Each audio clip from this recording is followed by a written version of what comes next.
بسم اللہ الرحمن الرحیم قال اللہ تعالی فی الکلام المجید فلما جاءهم موسیٰ بآیاتنا بینات قالوا ما هذا الا سحر مفترى وما سمعنا بهذا في آبائنا الأولين وقال موسى ربي أعلم بمن جاء بالهدى من عنده ومن تكون له عاقبة الدار إنه لا يفلح الظالمون وقال فرعون يا أيها الملأ ما علمت لكم من إله غيري فأوقد لي يا هامان على الطين فاجعل لي صرحا لعلي أطلع إلى إله موسى وإني لأظنه من الكاذبين آمنت بالله صدق اللہ العظیم۔ قابل احترام بزرگوں اور دوستوں، سورہ القصص کی تلاوت کر رہے ہیں، جس میں اللہ رب العالمین مسلسل کئی آیات بینات میں حضرت موسیٰ علیہ السلام کا تذکرہ فرعون کے ساتھ جو ہوا وہ فرما رہے ہیں۔ حضرت موسیٰ علیہ السلام جب مدین سے 10 سال حضرت شعیب علیہ السلام کی خدمت کرنے کے بعد اپنی اہلیہ کے ساتھ مصر روانہ ہوئے تاکہ ایک عرصے کے بعد اپنی والدہ کی زیارت کریں اور ان سے ملاقات کریں۔ شدید سردی کا موسم تھا، رات کا وقت ہے اور جنگل کی کیفیت ہے۔ اچانک آپ کی اہلیہ کو درد ذہ ہو جاتا ہے تو آپ بے چین اور پریشان ہو جاتے ہیں۔ ساتھ ریوڑ بھیڑ بکریاں بھی ہیں، اہلیہ بھی ہے، اور بالکل ایسا راستہ کہ جس راستے پر آپ پہلے آئے نہیں تھے اور آپ پریشان تھے کہ اب کہاں جائیں گے۔ تو اچانک آپ کی نظر وادی کوہ طور میں یا وہ ایک خاص مقام پر پڑتی ہے کہ وہاں پر آگ جل رہی ہے۔ حضرت موسیٰ علیہ السلام اپنی اہلیہ سے کہتے ہیں کہ تم یہاں پر بیٹھو، میں وہاں جاتا ہوں اور وہاں سے چونکہ سردی کا موسم ہے یا تو آگ لے آؤں گا، آگ کو تاپنے کی تم کو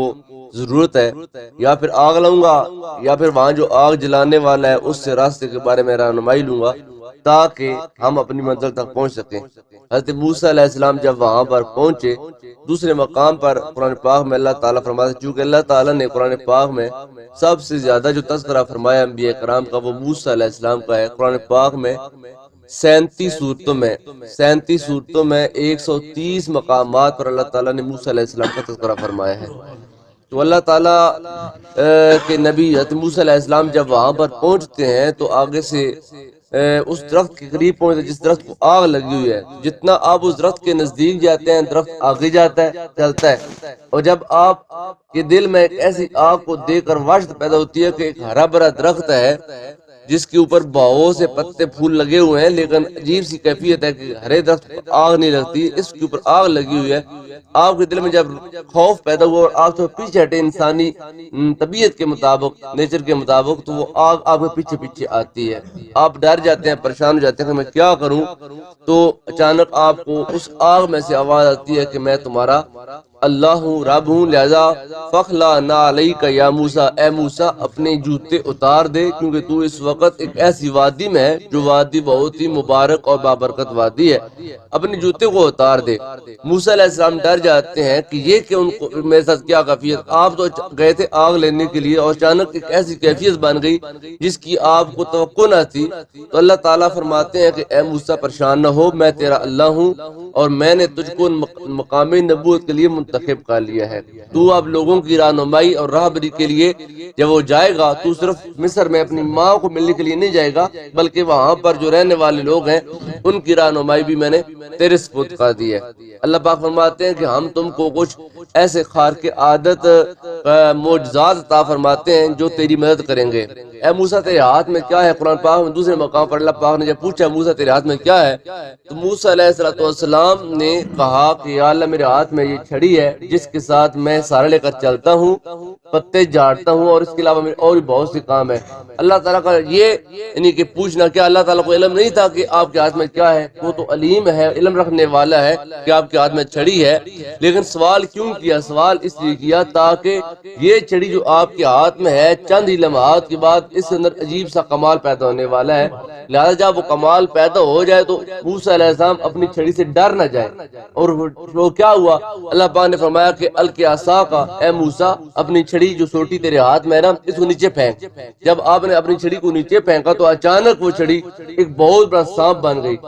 اور وہ سانپ ایسے لہرانے لگا کہ موسیٰ علیہ السلام ذات خود ڈر گئے، اور ڈر کے بارے قرآن پاک کے الفاظ ہیں کہ موسیٰ علیہ السلام پیٹ پھیر کر بھاگے۔ اللہ تعالیٰ نے پیچھے سے آواز دی، اللہ پاک نے فرمایا کہ موسیٰ ڈرنے کی ضرورت نہیں ہے، پیچھے مڑ کر میرے سامنے آ۔ یہ وہ کمال ہے جو کمال ہم نے آپ کو عطا فرمایا ہے کہ آپ کی چھڑی یہ ایک وقت میں کئی کام کرے گی۔ وہ چھڑی نیچرل عام ان کے روٹین کے مطابق بندے کے قد کے حساب سے چھڑی تھی، لیکن آپ حکم دیتے تھے تو چھڑی لمبی ہو جاتی تھی، آپ حکم دیتے تھے چھڑی چھوٹی ہو جاتی تھی۔ اسی چھڑی کے ساتھ آپ اونچے اونچے درختوں سے پتے گراتے تھے، اور اسی چھڑی کے ساتھ آپ سہارا لے کر جاتے تھے، اور وہی چھڑی اللہ کے حکم سے سانپ بن جایا کرتی تھی۔ موسیٰ علیہ السلام نے جب سانپ دیکھا پریشان ہوئے، اللہ پاک نے فرمایا اس سانپ کے منہ میں ہاتھ ڈالو، جو ہی تمہارا ہاتھ لگتا جائے گا یہ سانپ دوبارہ چھڑی بن جائے گی۔ موسیٰ علیہ السلام کو جب طمانیت ہوئی، یہ دل میں سکون آیا کہ یہ سانپ مجھے تکلیف نہیں دے گا، اللہ پاک ضمانت دے رہے ہیں، تو آپ نے ایسے ہاتھ بڑھایا جو ہی آپ کے ہاتھ کا مس اس سے یعنی کہ سانپ کے ساتھ ہوتا گیا تو وہ سانپ دوبارہ چھڑی بن گئی اور آپ نے اس کو پکڑ لیا۔ یہ پہلا کمال اللہ پاک نے عطا فرمایا، اور پھر فرمایا کہ اے موسیٰ اپنے ہاتھ کو اپنے گریبان میں اپنے یعنی کہ قمیض کے اندر داخل کرو اور بغل کے نیچے دباؤ۔ جب آپ نے ہاتھ کو ایسے ڈال کر دبایا اور باہر نکالا تو ایسے ہاتھ چمک رہا تھا گویا کہ 14 رات کا چاند ہوتا ہے، اتنا ہاتھ۔ اور وہ ہاتھ برس کی وجہ سے یا کسی کوڑ کے مرض کی وجہ سے خراب نہیں ہوتا، بلکہ یہ اللہ تعالیٰ کا کرشمہ تھا کہ آپ یہ معجزات لے کر موسیٰ کے پاس فرعون کے پاس جائیں گے اور وہاں پر جا کر آپ دین اسلام کی تبلیغ کا آغاز کریں گے۔ اب جب اللہ تعالیٰ نے آپ کو مقام نبوت سے یہ کمالات دے کر فیض فرما دیا، موسیٰ علیہ السلام کہتے ہیں کہ یا اللہ میری زبان میں تو لغنت ہے، میں تو یعنی کہ مسلسل بات نہیں کر سکتا تسلسل کے ساتھ، آپ مہربانی فرمائے میرے بھائی جو ہارون علیہ السلام ہے جو 3 سال عمر میں مجھ سے بڑے ہیں ان کو بھی اس مقام پر فیض کر دیں تاکہ ہم دونوں بھائی مل کر تیرے دین کی تبلیغ کریں اور ہمارے لیے آسانی ہو۔ تو اللہ تعالیٰ نے آپ کی اس یعنی کہ گزارش کو قبول کیا۔ ہارون علیہ السلام اس وقت مصر میں اپنی والدہ کے پاس تھے اور موسیٰ علیہ السلام ادھر تھے۔ اللہ پاک نے ان کو وہاں پر پیغام دے دیا کہ اے ہارون ہم نے تجھ کو موسیٰ علیہ السلام کا معاون بنایا ہے اور تجھ کو بھی مقام نبوت پر فیض فرما دیا ہے۔ ادھر سے پھر اب موسیٰ علیہ السلام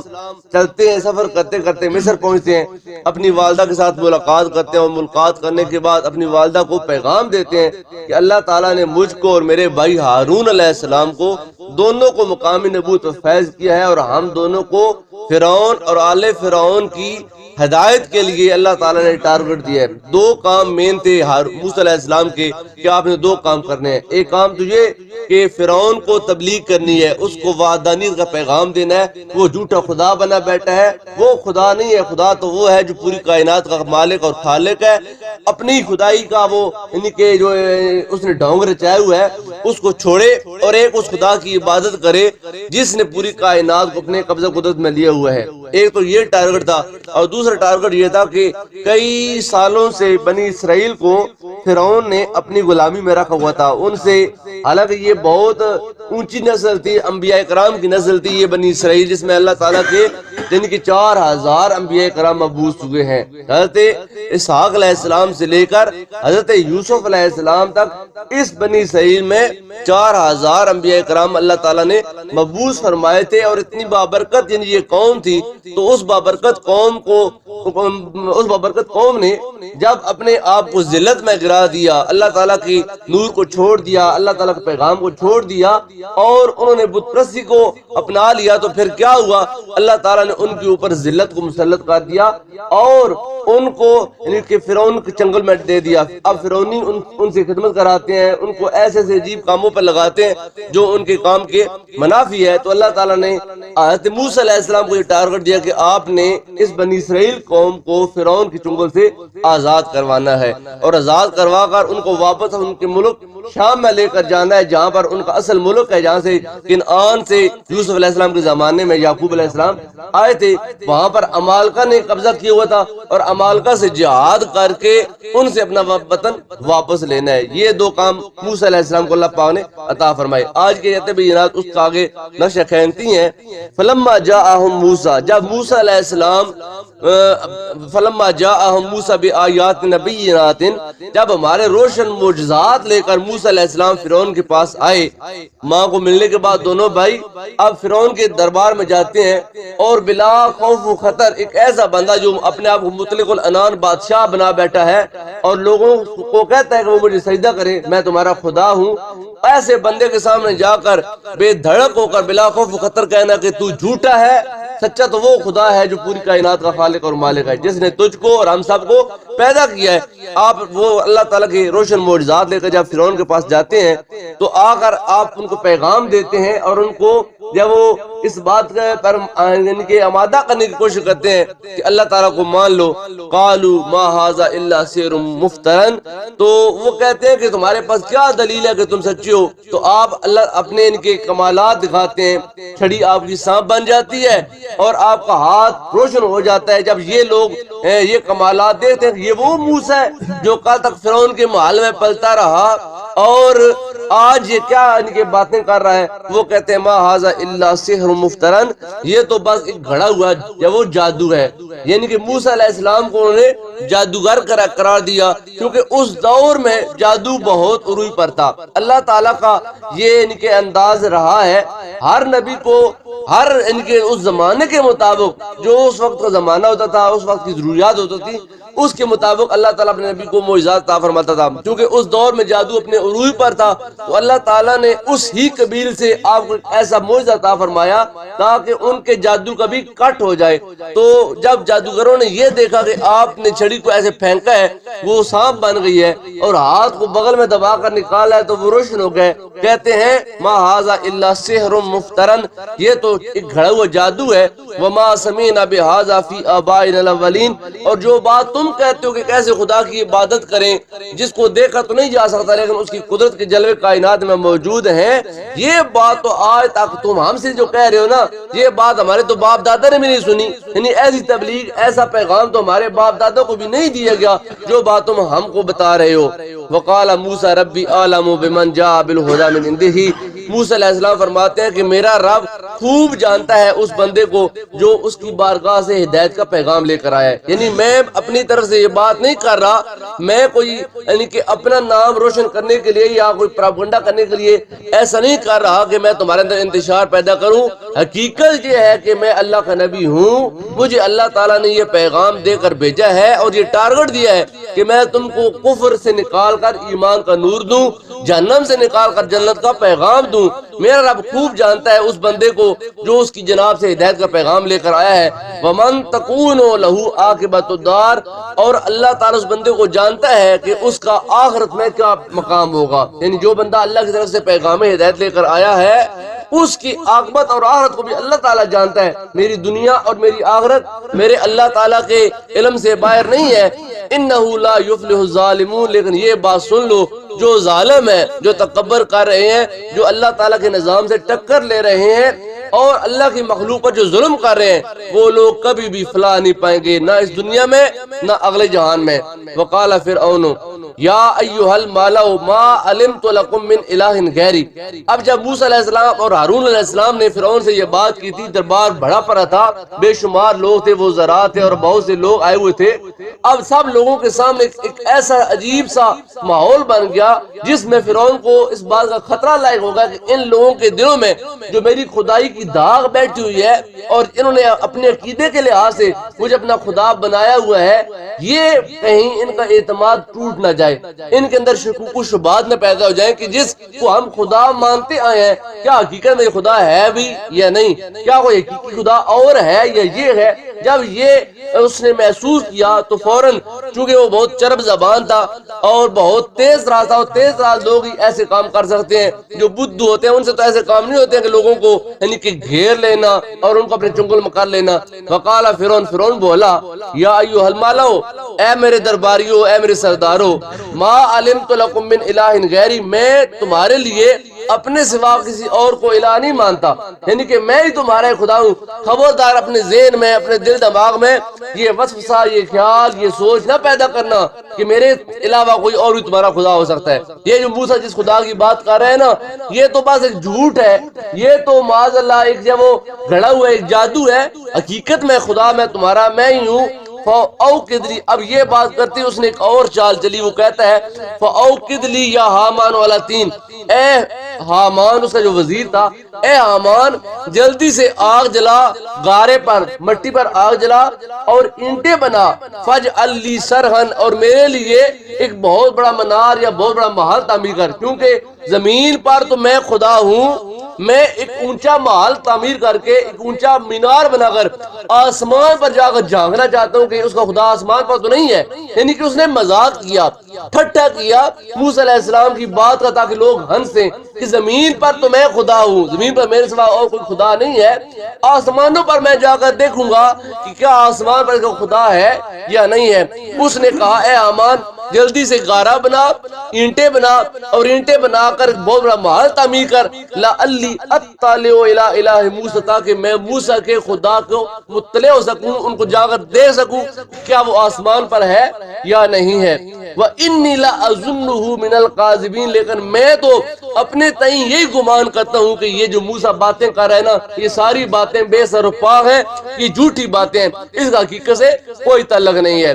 وَاسْتَكْبَرَ هُوَ وَجُنُودُهُ فِي الْأَرْضِ بِغَيْرِ حَقٍّ، قرآن کہتا ہے فرعون نے اور فرعون کے لشکریوں نے زمین میں نا حق تکبر کیا۔ تکبر تو اللہ تعالیٰ کی عادت ہے، الکبر ردائی، اللہ فرماتا ہے یہ جو تکبر ہے نا، کبریائی ہے، یہ میری چادر ہے، اور جو بندہ میری چادر میں جھکنے کا ارادہ، داخل ہونے کا ارادہ کرتا ہے یا میری چادر میں گھسنے کا ارادہ کرتا ہے، میں اس کو منہ کے بال گرا کر جہنم میں پھینک دیتا ہوں۔ کوئی بندہ تکبر نہ کرے، انسان کو تکبر زیب نہیں دیتا، انسان کو تو بس یعنی کہ عاجزی اور انکساری ہی زیب دیتی ہے، تکبر اللہ تعالیٰ کی ذات کو زیب دیتا ہے۔ فرمایا ان لوگوں نے زمین میں نہ حق تکبر کیا، وَظَنُّوا، اور یہ گمان کر بیٹھے، أَنَّهُمْ إِلَيْنَا لَا يُرْجَعُونَ، کہ انہوں نے ایک دن لوٹ کر ہماری بارگاہ میں نہیں آنا۔ انہوں نے تو اس دنیا کو حسین و جمیل بنا لیا اور دنیا کو سب کچھ سمجھ لیا، جبکہ حقیقت یہ ہے کہ مرنے کے بعد ایک دن سب نے اللہ تعالیٰ کی بارگاہ میں حاضر ہونا ہے، لیکن ان کا یہ گمان نہیں تھا کہ ہم نے حقیقی خدا کی بارگاہ میں جا کر منہ دکھانا ہے۔ پس کیا ہوا؟ فَأَخَذْنَاهُ، پس ہم نے ان کو پکڑ لیا عذاب میں، وَجُنُودُهُ، اور ان کے پورے لشکر کو پکڑ لیا، فَنَبَذْنَاهُمْ فِي الْيَمِّ، اور ان سب کو پکڑ کر ہم نے سمندر میں ڈال دیا۔ جب موسیٰ علیہ السلام بنی اسرائیل کو لے کر نکلے تھے تو ان کے لیے 12 راستے اللہ تعالیٰ نے بنا دیے، چونکہ 12 قبیلے تھے، 12 راستے بنا دیے۔ اب جب وہ 12 راستے بنے، وہ لوگ آگے پار ہو گئے، فرعون پیچھے سے آیا اپنے لاؤ لشکر کے ساتھ۔ جب وہ موجوں کے درمیان میں پہنچا تو اللہ کے حکم سے وہ ساری موجیں مل گئیں اور وہ اس ہی یعنی کہ پانی میں جا کر غرق ہو گیا۔ اللہ پاک فرماتے ہیں جب وہ حد سے بڑھ گئے اور ہمارے انبیاء کے بار بار سمجھانے، بار بار معجزات دکھانے کے باوجود بھی جب حق ان کے دل میں نہ آیا، ہم نے ان سب کو اکٹھا کیا، ہم نے سب کو پکڑا اور پانی میں سمندر میں ڈال کر ان کو ہم نے غرق کر دیا۔ فانظر کیف کان عاقبۃ الظالمین، یہ سارا واقعہ قرآن پاک میں بیان کرنے کا، سنانے کا مقصد کوئی قصہ گوئی نہیں تھا، کوئی انٹرٹینمنٹ نہیں تھا کہ لوگوں کو ایک جب داستان جب وہ سنائی جائے، بلکہ اس کا نچوڑ یہ نکالا گیا، فانظر، اے قرآن کو پڑھنے والے اور قرآن کو سننے والے، اس واقعے میں غور و فکر کر، کیف کان عاقبۃ الظالمین، ظالموں کا انجام کیا ہوا تھا۔ اگر تو بھی آج انہی لوگوں کے روش کو اختیار کرے گا، زمین پر تکبر کرے گا، اللہ کے احکامات کو توڑے گا، اللہ کے احکامات کو پس پش ڈالے گا، اللہ کے بندوں پر ظلم کرے گا، پھر سوچ لے کیف کان عاقبۃ الظالمین، اللہ تعالیٰ ظالموں کا انجام کیا کرتا ہے۔ اور وہاں پر ظالموں کا انجام کیا ہوا؟ اللہ نے ان کو تباہ و برباد کر دیا۔ جو بھی آج ان کے نقش قدم پر چلے گا ان کا انجام ایسا ہوگا۔ لہذا ہم نے تمہارے سامنے یہ واقعہ بیان کر کے تمہاری آنکھیں کھول دی کہ تم کبھی بھی زمین پر تکبر نہ کرنا، کبھی بھی تکبر کا یعنی کہ مظاہرہ نہ کرنا، سر جھکا کر عاجز اور انکساری کے ساتھ بازو پھیلا کر چلنا اور ہمیشہ اللہ تعالیٰ کی عبادت کرنا۔ اللہ کی مخلوق کے ساتھ محبت کرنا. اگر تم نے یہ وتیرہ اختیار کر لیا کامیاب رہو گے. اگر تم نے اس کے برعکس معاملہ کیا تو پھر ناکامی مقدر بنے گی. وَجَعَلْنَاهُمْ أَئِمَّةً يَدْعُونَ إِلَى النَّارِ، اور ہم نے ان کو امام بنایا تھا، پیشوا بنایا تھا، اور وہ لوگوں کو جہنم کی طرف بلا رہے تھے. وَيَوْمَ الْقِيَامَةِ لَا يُنصَرُونَ، اور قیامت کے دن ان کی مدد نہیں کی جائے گی. وَأَتْبَعْنَاهُمْ فِي هَذِهِ الدُّنْيَا لَعْنَةً، اور ہم نے اس دنیا میں بھی لعنت ان کے پیچھے لگا دی ہے. وَيَوْمَ الْقِيَامَةِ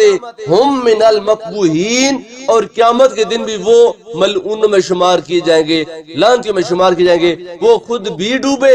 اور ان کے پیروکار بھی ڈوبے، جو جو ان کے پیچھے لگا وہ بھی تباہ و برباد ہو گیا. اللہ تعالیٰ کی بارگاہ میں دعا ہے اللہ تعالیٰ ہم سب کو قرآن پاک کا فہم نصیب فرمائے. یہ جو واقعات اللہ تعالیٰ قرآن پاک میں بار بار ریپیٹ کر کے بیان کرتے ہیں، در حقیقت یہ ہم سب کی اصلاح کے لیے ہیں. اللہ ان واقعات کو پڑھ کے سن کے ہم سب کو اپنی ذات کی اصلاح کی توفیق عطا فرمائے. آمین بجاہ نبی الامین، وآخر دعوانا ان الحمد للہ رب العالمین.